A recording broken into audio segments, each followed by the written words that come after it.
Oltiin nagaa dhaggeeffattoota keenya sagantaa raadiyoo BBC Afaan Oromoo ka xumura torban kana kunooti. Sagantaa har'aatiin waa'ee akaakuuwwan koronaa vaayirasii haaraa addunyaa yaaddessaa jiranii. Haalli ittiin nama tokkorraa nama garaatti darbullee haala saffisaa fi haala salphaadhaan namatti darbuu akka danda'u qorannoo nama yoonaatti jiran ni ibsu. Turtii barreessaa kitaaba Bishaan Gubatee gaazexeessaa Mohaammed Siraaj waliin. Bishaan akkamitti akka gubatu kitaaba dubbisanii arguu wayyaa beekama namni gareen mata duree malaaleetii adda addaatti kenna. Kitaaba ammoo mata duree ilaalanii murteessuun hin danda'amu. Oduu gaggabaaboo fi odeessaalee biraallee harkaan qabaa ani bakka laatumaati.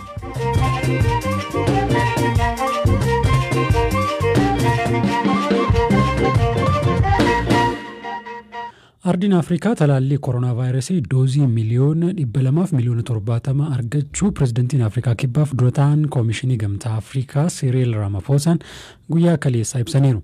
Talaallii vaayirasichaa Afrikaan argatte kana qooduuf akkamiin karoorfame? Daayireektara jiddugala ittisa dhibeef to'annoo Afrikaa kataan Dr. John Kegasang gaafanneerra. Talaalliin kun akkamiin argamee biyyoota Afrikaaf qooduuf hojimaati qindaa'an jira gaaffii jedhu deebisuudhaan eegalu. As a continent, we have developed what we are calling the COVID-19 vaccine development and access strategy. Akka ardii Afrikaatti hojimaata talaallii COVID-19 ittiin argachuuf nu dandeessisu qopheessinee jirra. Hojimaata kana dureewwan biyyoota Afrikaatu hagayya darbee gaafa 20 baasan. Hojimaati kun wayita bocamu fedhii faayidaan biyyoota Afrikaa hundaa ilaalcha keessa galfameeti. Biyyi gatamee teellaatti hambifamu hin jiru. Akkaataa ardiin Afrikaa talaallii COVID-19 argachuu dandeessu irratti walga'iin tibbana gaggeeffame baay'ee milkaa'aa ture. Pirezidaantiin Afrikaa kibbaaf dura ta'an koomishinii gamtaa Afrikaa talaallii doozii miliyoona 200 miliyoona 70 argachuu beeksisaniiru. Kanaafuu yeroo ammaa biyyoonni Afrikaa talaallii kana argachuuf gaaffii dhiyeessuu danda'u. Akkaataa kaffaltii irrattis karaa baankii Afrikaa Afri-Exim Bank jedhamuu dubbatanii mijeeffachuu danda'u.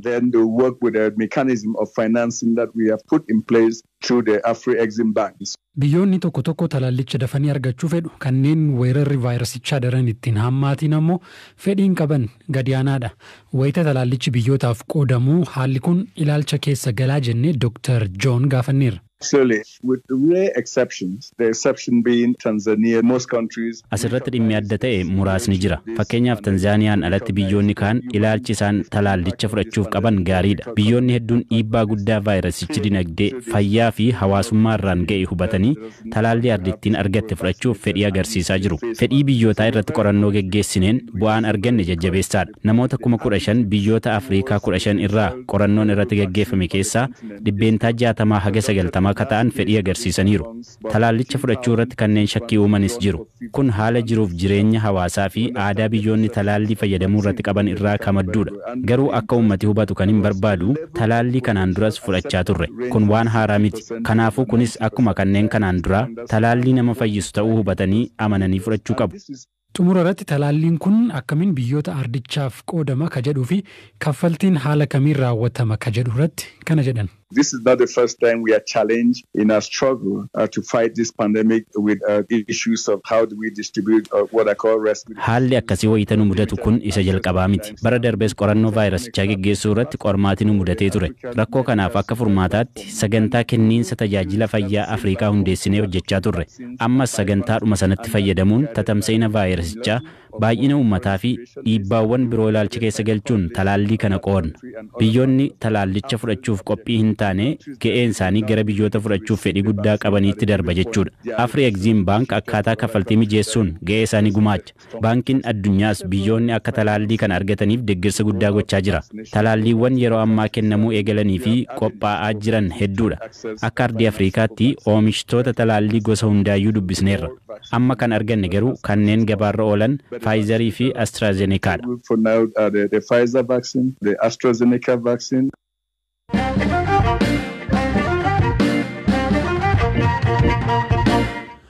Akaakuun koronaa vaayirasii haaraan biyyoota adda addaa keessatti argamaa jiru mootummoota yaaddessaa jira. Akaakuun koronaa vaayirasii haaraa kun maalidha? Talaallii haaraa barbaadamu kan dura argameen ittisuun ni danda'ama. Biyya Sweden Yuunivarsiitii Maalar Daalanitti barsiisaa fi barataa PhD fayyaa hawaasaa akka ta'e Bantii Galataa dhimma kana irratti dubbiseen ture. Amalumti vaayirasii uumamaanii yeroo yerootti akkaataa tartiiba seelii yookiin immoo DNA isaa kana yeroo baay'ee jijjiirrata kuni haaluma uumama vaayirasiiti. Deebisees immoo haalonni tokko tokko fakkeenyaaf qoricha kana kennuudhaan keemikaalota adda addaa maal adda addaa kanatti saaxilamuudhaan gosni vaayirasii tokkos immoo saffisaan jijjiiramuu danda'a jechuudha. Kanaaf uumamas haalli tokko tokko haalli inni keessa jiraatu tokkos immoo isa dirqisiisee jijjiiramuu fiduu danda'a jechuudha. Mee amma koronaa vaayirasii kana naa laallu iddoo adda addaatti jalqaba UK irratti dhageenye Biraaziil as Keeniyaa kanallee waan akkanaa dhagahaa jirra. Maal beekna waa'ee akaakuuwwan koronaa vaayirasii haaraa amma argamaa jiranii? Amma yoonaatti gahe gosa sadiitu jira waan haaraan kun jedhama. Inni tokko kan biyya Ingilizii jirudha. Inni tokko Afrikaa Kibbaati. Inni tokko immoo Biraaziil sanadha. Jijjiiramni isaanii suni gaa'ii pirootiinii isa vaayirasiin kun ittiin dhala namaatti yookiin immoo seelii namaatti maxxanu irratti jijjiirama argamsiise jedhama. Kana jechuun haalli ittiin nama tokkorraa nama garaatti darbullee haala saffisaa fi haala salphaadhaan namatti darbuu akka danda'u qorannoo nama yoonaatti jiran ni ibsu. Haa ta'u malee dhukkuba caalmaa hammeenya qabu yookiin immoo saffisaan ajjeesuu kanarratti garaagarummaan jira kan jedhu kuni amma yoonaatti wanti bira gahamee hin jiru jechuudha. Talaalliiwwan amma dura argaman biyyoota adda addaa keessatti faayidaarra oolanii akaakuuwwan haaraa amma argamaa jiran isaaf isin oolu jechuudha ittisuu isaanii. Amma jijjiiramni qaama vaayirasoota kana keessatti dhufaa jiru kuni pirootiinii isa jedhamu isattiin isaan namatti maxxanan qofaa irratti jijjiiramni jiru. Talaalliiwwan kun kan hojjetan immoo pirootiinii kana qofaa akka isaanii miidhaarraan ga'an osoo hin taane akkuma isaan qaama vaayirasii sana hundumaayyuu akka isaanii nama miine akka godhan ta'eeti kan hojjetame. Kanaafiyyuu hamma yoonaatti beekumsa jiruuni isuma jiru kanaan fayyadamuu ni dandeenya kan jedhudha.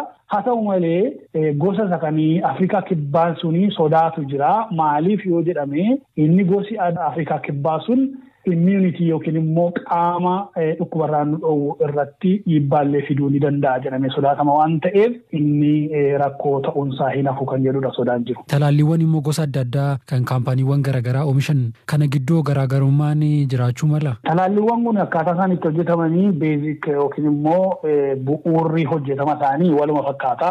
Kanaafuu gosa adda addaa fudhachuun kun rakkoo hin qabu. Haa ta'u malee bu'aa isaan agarsiisan yookiin immoo hammam namarraa dhorkuu danda'u kan jedhu ciminni isaanii yookiin immoo faayidaan isaanii xiqqoo akka wal caalu ni beekna. Amma yoonaatti kan beeknu Pfizer kan jedhamu kuni 95% akka namarraa dhoowwuu danda'u, Modernaani 94.1 akka ta'ee fi AstraZeneca inni jedhamu kun immoo naannoo 90% namarraa akka dhoowwuu danda'u qorannoon ni agarsiisu. Kun jechuun egaa baay'ee adda addummaan isaanii kun badaa hedduu miti.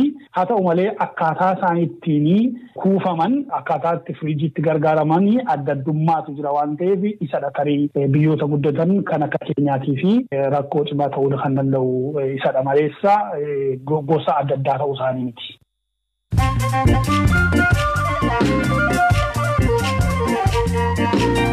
Gidduutti immoo oduu gaggabaaboon isinitti hima. Sibaat Neggaa fi Keeriyaa Ibraahim dabalatee hogganooti olaanoo TPLF to'annoo jala oolfaman 20 ta'an har'a mana murtiitti dhiyaatan. Namoonni kunneen yakka heera mootummaa humnaan diiguun kashakkaman ta'u FBC'n gabaaseera. Manni murtii qorannoo dabalataaf guyyaa 14 poolisiin gaafate ayyameera. Filannoo pireezidantii Yuugaandaa kaleessa taasifame sagalee lakkaa'aa jiru. Ganna 35f biyyattii kan bulchan Yoweri Museveniin dursaa jiraachuu ragaaleen ni mul'isu. Morkataan isaanii Boobi Waayine sagaleen hatamuu hime anatu injifatee jedhee labse. Humni waraana biyyattii dallaasaa cabsee manni isaa to'annoo waraana biyyattii jala akka jirus beeksiseera. Loltoonni Ameerikaa erga bara 2007 as Somaaliyaa keessa jiran har'a jimaata amajjii 15 guutummaan guutuutti biyyattii gadi dhiisanii bahu. Loltoonni jajjaboo 700 ta'an gara makka geeffaman himamuu baatus Ameerikaan sochii Al-Shabaab hordofuu akka itti fuftu beeksifteetti. Loltoonni kunneen irra hedduu waraana Somaaliyaa leenjisaa akka turan yoo ta'u haleellaa qilleensaa fi dirooniin hogganoota Al-Shabaab hedduu ajjeesaniiru. Oduuleen gaggabaaboo isaan kanneen.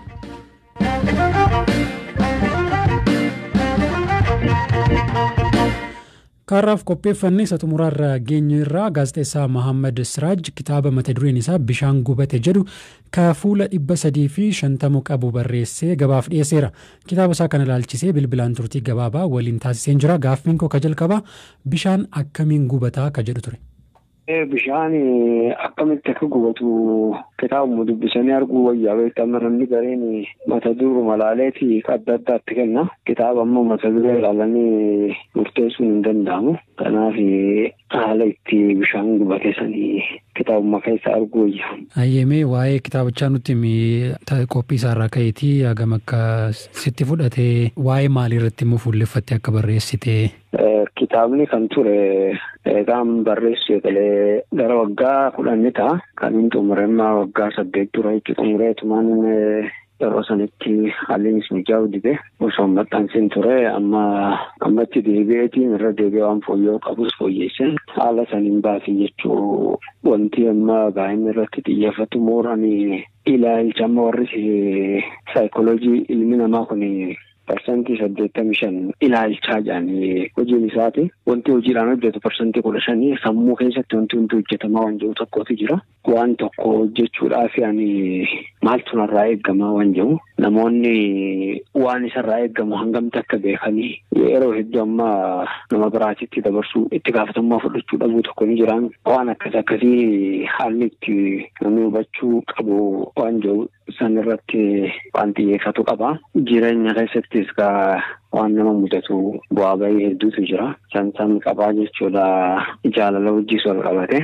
Akkasii wanti bal'aa kitaabni gara 350 dhimmoota garaagaraa kaasaa jechuudha. Ilaalcha akka namitti yaadu akka waa ilaalcha namaa kun saayikooloojii fakkaata garasitti ramaduu dandeenya kitaaba kee? Kitaabni saayikooloojii kitaabni asoosama ta'eetiin akka biyya sanaatitti yoo kalaalmite amma barnoota saayikooloojiitiif waggaa hedduuf namni barachaaf ma jira. Gara ilaalcha namootaatti yoo deebine immoo bu'aan argame tokkollee hin jiru jechuudha. Itti gaafatamummaa fi beekuu bu'aa buusuu keessatti itti gaafatamummaan isaa maal akka ta'e wallaaluutu jira. Baay'inaan wanti kun amma gara bahaatti maaltu mul'ata namni biyya bahuu siigalee sababa adda addaatiin obboleettii haadha warraa godhatee fa'aa bahuutu jira. Biyyumaa baasuuf jechuudha. Maaliif sammuu keessa maaltu jiraan yoon biyyaa bahee malee jijjiiramuu hin danda'u waan jiru. Ilaalcha akkasii kun bal'inaan mul'ata. Sababa kanatti amma namoonni wal jaalatan wal dhabuutu jira. Nama jaalatu dhiisee deemuutu jira. Sababa waan akkanaatiin jechuudha. Kanaan ibsuu yaalii jechuudha amma tokko.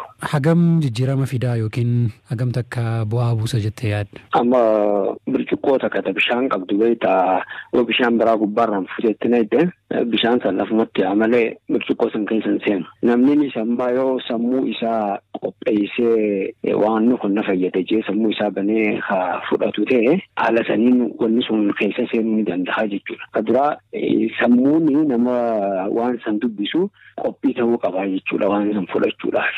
Waggoota dheeraadhaaf namoonni miidiyaa irratti si beeku hojii gaazexeessummaatiin tarii gaafa Mahammad Siraaj kitaaba barreesse gaafa jedhaman waan gaazexeessummaan wal qabatu ammoo dhiyeennallee hidhamtee akka turtellee quba qabna. Waan kana fa'aa kitaaba kee keessatti namni ni dubbisna jedhee fa'aa expect godhuu mala. Waan akkanaa dubbisuu danda'u kitaaba kee keessa dubbistoonni? Hidhamuu kiyyoo wajjin wal qabatu osoo hin taane hidhamuun biraa ni jira. Maaliif kitaabni kun asoosama malee seenaa dhugaatiin guutuutti waan halaqaatii jechuudha. Waan ta'eef hidhaan biraa keessa ni jira malee hidhaa ammaa nuti keessa turre kanaa miti. Dhumarratti yoom eebbifama namni dubbisuu barbaadu ka biyya keessallee ka biyya alallee jiru akkamitti argachuu danda'a kitaaba kee? Kitaabni amajjii 31 bara 2021 galma jiddu gala aadaa Oromootti eebbifama. Kitaaba argachuuf warri biyya keessaa rakkoon qabu biyya alaa immoo haalli mijaa'u jechuun sooshaal miidiyaan namoota kitaaba kana biraa argachuu danda'anii bilbila isaanii achirratti ni maxxansinaa jechuudha. Haala saniin argachuu danda'anii. Sagantaa raadiyoo BBC Afaan Oromoo ka torbee kana asumarratti goolabama ka qopheesse Hamzaa Hussein ture kan isin biraan gahe ani Baqqalaa Toomaatii ogeessa teeknikaa Deevis Muwasaaru waan dhaggeeffataniif guddaa galatoomaa torban sagantaa biraa walitti deebinaa horaa bulaa.